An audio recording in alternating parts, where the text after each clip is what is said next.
Hello everyone, welcome to another new lesson in grammar. Ibrahim with you. Today we are going to look at the difference between that and which. Also, as we said in one of our videos, we have seen the differences between that and who.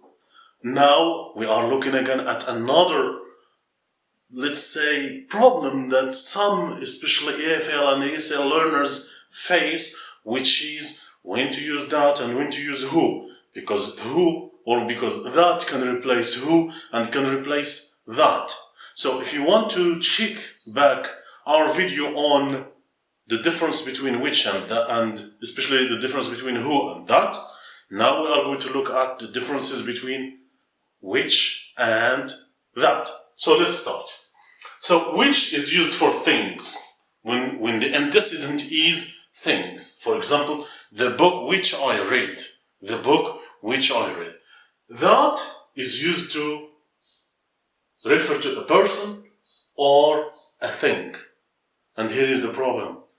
Some would say, if that refers to a person or thing, which means whenever I want to use one of them, I just go back to that because it's more general. No, there are certain things you have to be very careful about. So let's get started. Which we can use it when we have restrictive or non-restrictive clauses. If you have restrictive or non-restrictive, there is no problem. You can use which. Okay? Especially some cases. Even though some grammarians, like Fowler, he prefers to use which for non-restrictive and to use that for restrictive. Okay? Which for non-restrictive, that for restrictive, for defining. Okay? Good.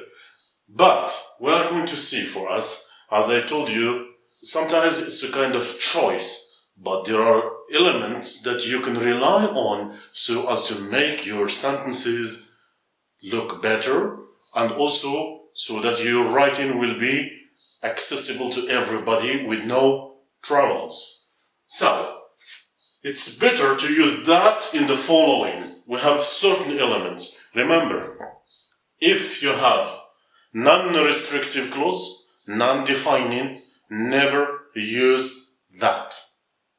If you have non-defining, non-restrictive, never use that. You have to use which. That's number one. Okay, another thing also we have to be very careful about. If simply you are writing and you are not bound with an exam or something, if you have a thing, you can use which. But look at these elements. It's better to use that in the following. After a superlative, if you have a superlative as the antecedent, it's better to use that. Look, I say it's better. I didn't say it's not grammatical, because we have some writers who use them, and there is no problem. But for us, these are the better elements we can use that in. This is the hottest month that I have ever lived. Because we have hottest, which is a superlative, the hottest month, we use that. It's better to use that, not which, okay? After the complement of the verb to be. So if you have a complement of the verb to be, it's better to use that and not which. It is a film. It is what? It is a film that everybody liked. It is a film that everybody liked. We didn't say it's a film which everybody liked, which also you can find it in some writings, but I say it's better to use that here. When the antecedent is both person and thing, this is something very essential. Person or thing, which means when we have two antecedents, one of them is person, the other is things, we need to use that. Look, he always likes to speak about what? People and books, men and books, women and books, etc. We have people and things that he likes. Why? Because if we use which, it may refer only to books. We can't use it to refer to people. If we use who, it only refers to people. So it's better to use that to refer to both people and things. After indefinite pronouns. So if you have an indefinite pronoun, like here, it is something that he likes to do after work. Reading is something that he likes to do after work.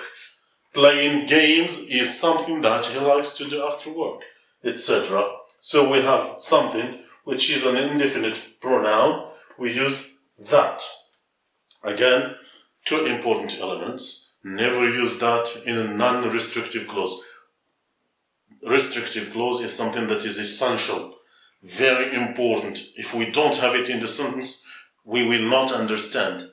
This is just a small definition of restrictive clause.